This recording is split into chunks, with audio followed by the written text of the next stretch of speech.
بہت عرصہ پہلے ہمارے علاقے میں ایک انتہائی ماڈرن قسم کی بیوہ عورت آ کر رہنے لگی۔ اس کے 2 بچے بھی تھے۔ ہم نے دیکھا کہ ایک عجیب و غریب کردار کی مالکہ ہمارے درمیان آ کر آباد ہو گئی ہے، اور اس کے انداز زیست ہم سے بالکل ملتا جلتا نہیں ہے۔ ایک تو وہ انتہائی اعلیٰ درجے کی خوبصورت اور باریک کپڑے پہنتی تھی، پھر اس کی ایک یہ خرابی تھی کہ وہ بہت خوبصورت تھی۔ تیسری اس میں خرابی یہ تھی کہ اس کے گھر کے آگے سے گزرو تو خوشبو کی لپٹیں آتی تھیں۔ اس کے دونوں بچے زیادہ ٹائم گھر سے باہر بھاگتے پھرتے تھے اور کھانا گھر پر نہیں کھاتے تھے۔ وہ لوگوں کے گھروں میں چلے جاتے اور کھانا مانگ کے وہیں سے کھا پی لیتے، یعنی گھر کی زندگی سے ان بچوں کی زندگی کا کچھ کٹ آف تھی۔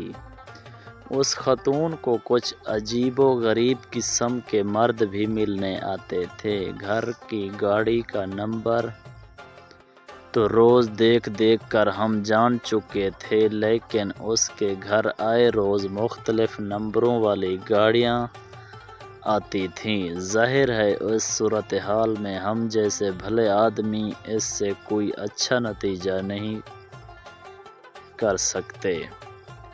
اس کے بارے میں ہمارا ایسا ہی خیال تھا جیسے اس وقت آپ کو یہ کہانی سنتے ہوئے آ رہا ہے تو آپ کے دل میں لا محالہ کچھ منفی خیالات ہی آ رہے ہوں گے۔ ہمارے گھروں میں آپس میں چائے منگویاں ہوتی تھی کہ یہ کون آ کر ہمارے محلے میں آباد ہو گئی۔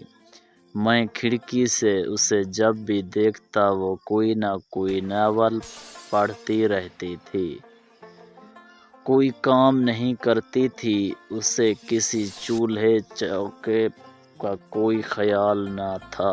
بچوں کو بھی دن میں کئی بار باہر نکالے جانے کو کہتی تھی۔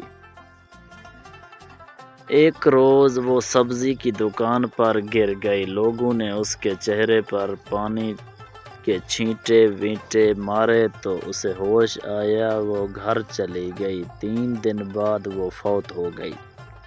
حالانکہ اچھی صحت مند دکھائی پڑتی تھی۔ جو بندے اس کے ہاں آتے تھے انہوں نے ہی اسے کفن دفن کا سامان کیا۔ بعد میں پتہ چلا کہ ان کے ہاں آنے والا ایک بندہ ان کا فیملی ڈاکٹر تھا۔ اس عورت کو ایک ایسی خطرناک بیماری تھی جس کا کوئی علاج نہیں تھا۔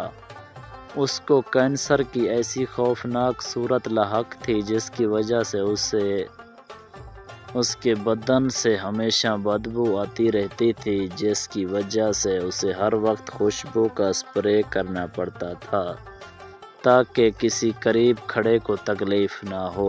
اس کا لباس اس لیے ہلکا ہوتا تھا کہ غالباً ایسا تھا جو بدن کو نہ چبھے۔ اس کے گھر آنے والوں میں دوسرا فرد وکیل تھا جو اس کے حقوق کی نگہبانی کرتا تھا۔ تیسرا اس کے خاوند کا چھوٹا بھائی تھا جو اپنی بھابھی کو ملنے آتا تھا۔ اس نیک اور پاک دامن عورت کو جب دورہ پڑتا تھا تو وہ بچوں کو دھکے مار کر گھر سے نکال دیتی تھی تاکہ وہ پریشان نہ ہو جائیں، اور خود دروازے بند کر کے تڑپتی رہتی تھی۔ ہم نے ایسے ہی اس کے بارے میں طرح طرح کے اندازے لگا لیے اور نتائج بھی خود کر لیے۔ میرا یہ سب کچھ عرض کرنے کا مقصد یہ تھا کہ ہم تنقید اور نقص نکالنے کا کام اللہ پر چھوڑ دیں۔ وہ جانے، اس کا کام جانے۔ ہم اللہ کا بوجھ اپنے کندھوں پر نہ اٹھائیں، کیونکہ اس کا بوجھ اٹھانے سے آدمی سارے کا سارا